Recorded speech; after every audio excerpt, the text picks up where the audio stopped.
Jizan province is one of the administrative region of Saudi Arabia. It is located in the southwest of the kingdom. With 300 kilometers long coastline, Jizan is also renowned as one of the richest areas for aquaculture in the kingdom. So come with me and explore this amazing city of Jizan.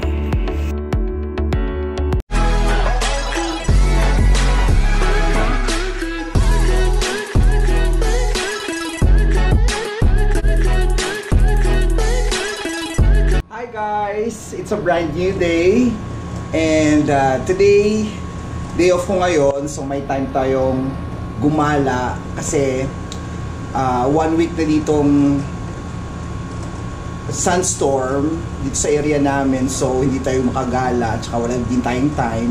So I'll take this opportunity na makagala tayo sa labas. So hindi ko alam kung saan tayo dadalhin ng mga paa natin. So tapos na rin akong nakapaglinis and ngayon time naman para sa sarili mag-enjoy.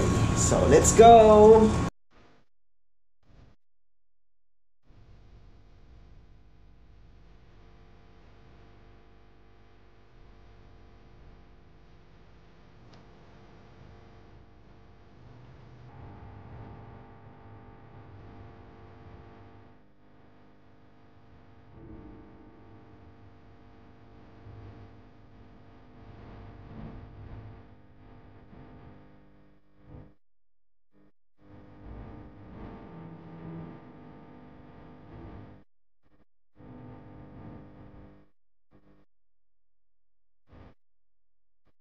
Jizan University is a public research university based in the city of Jizan in Saudi Arabia.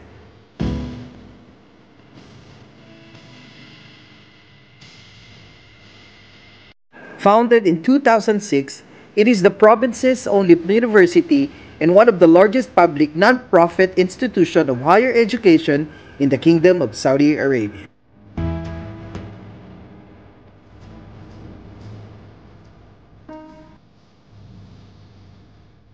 So hi guys, sobrang mahangin kasi nasa harap ako ng dagat dito sa Jizan. So ayan, dito ako dinala ng paa ko. Jizan University, so harap niya ay ang dagat.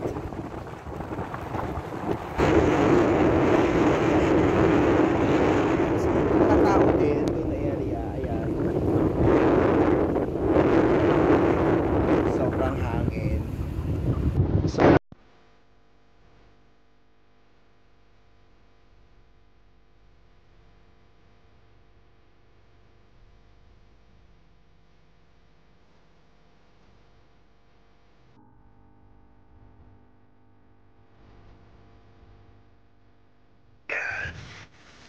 ayan, sa sunset na. So, sobrang hangin, hindi tayo dinala. So, explore pa natin yung iba. So, ito pala yung itsura dito. Ayan, may under construction pa yung dito. Area. Kasi kung tapos, ginagawa pa rin dito. Ayan. So, let's explore. Punta tayo doon sa unahan. Ayan. So, yung mga nakapark na sasakyan, yan yung nagpipiknik yan sa harap ng dagat. Ayan, mga lokal.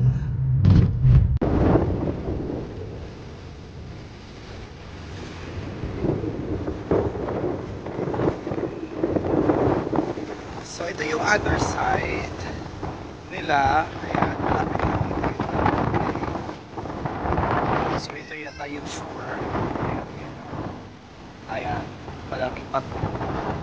Pato na siya. Malapit lang siya sa University ng Jizan. Sa harap na.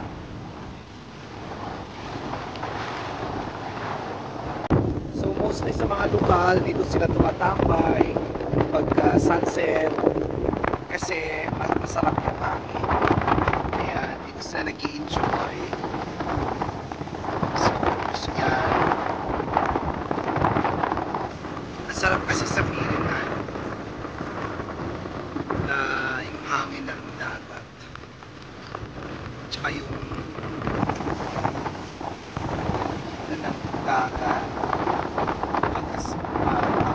Pagkas ng dagat sa kaya tansik dito pa malapit.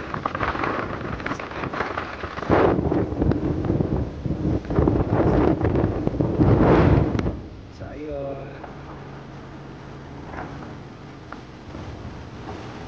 So, yan yung pong area.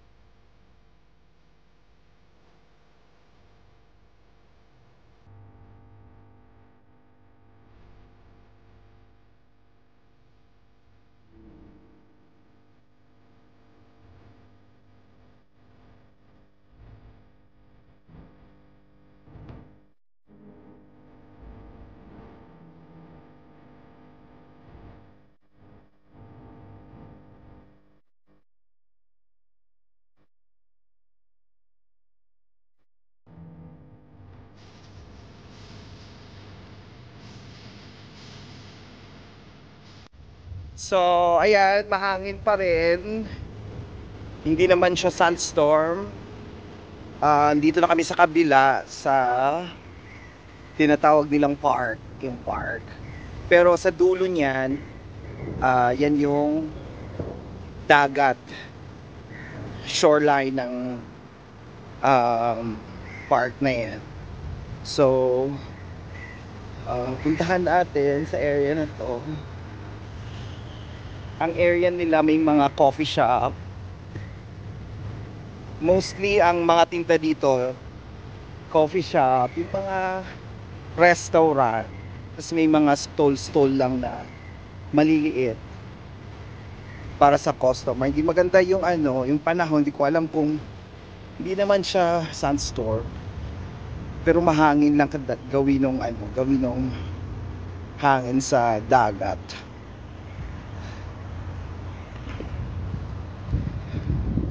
So ito yung itsura ng park.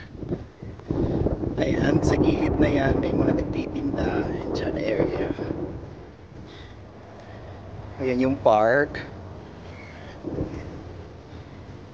So dun yung dagat. Puntahan natin hanggang sa shoreline.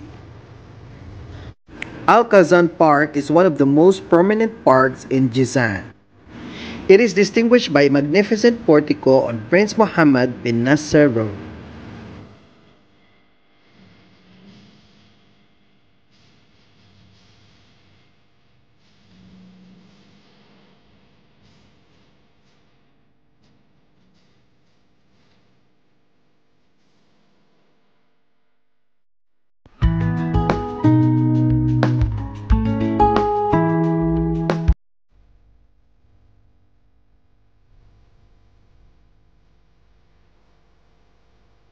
Guys, ito na yung shoreline ng dagat. Ito na yung shoreline nila. Ayan. Ayan, ito yung park. Ayan. Pwede ka palang mag-jogging ito sa area na to. So yun yung dagat. Ito yung area. Pwede mag-exercise ng mga lokal o kahit sino. Diba? Sorry naman magulo na sa hangin. And then doon din sa likod. Then yung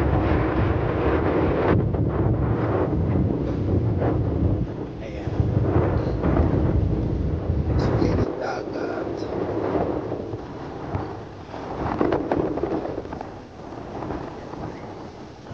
Andiyan sa napapalibutan yata ng dagat. So ayan lang yung maganda dito kasi malapit sa dagat. And then yun yan mga restaurant, mga business, and then ito yung park. Ayan, meron din silang children's playground. Ayan.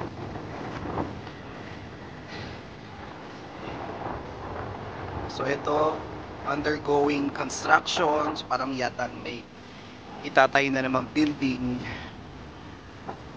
commercial building. Ayan.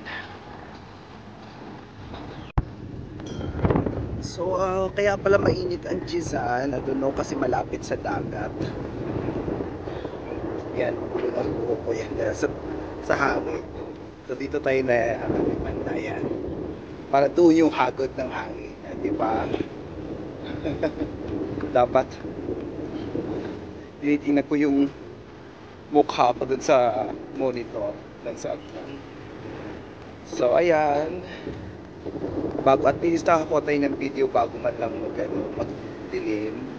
So pinapailawan na nila kasi dumidilim na. Ayan. So next na naman tayo. Enjoy lang. Yes. Next destination. Explore tayo. Ayun.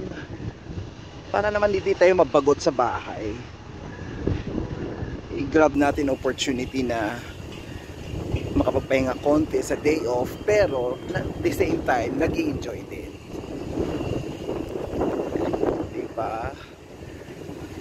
Sige, yan yung yan yung nagagawa kapag ikaw lang mag-isa, OFW ka.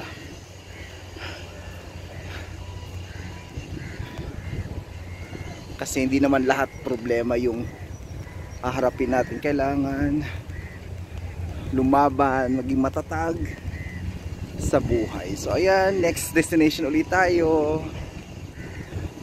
Hindi ako nakatingin dito sa camera, nakatingin ako sa monitor ng cellphone kasi tinitingnan ko yung itsura ko kasi yung hangin kasi magulo eh.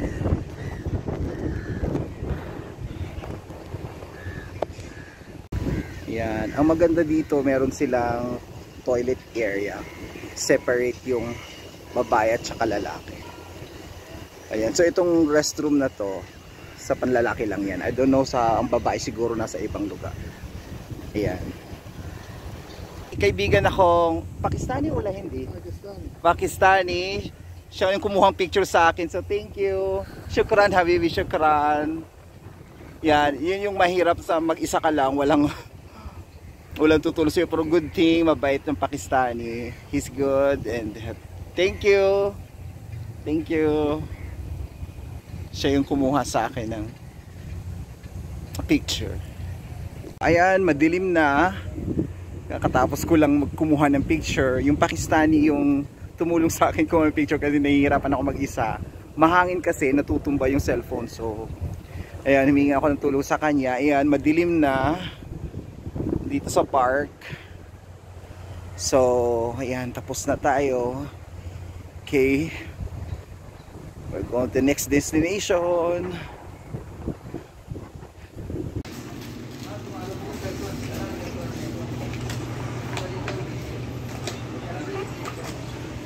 Yan, bili tayo ng bigas.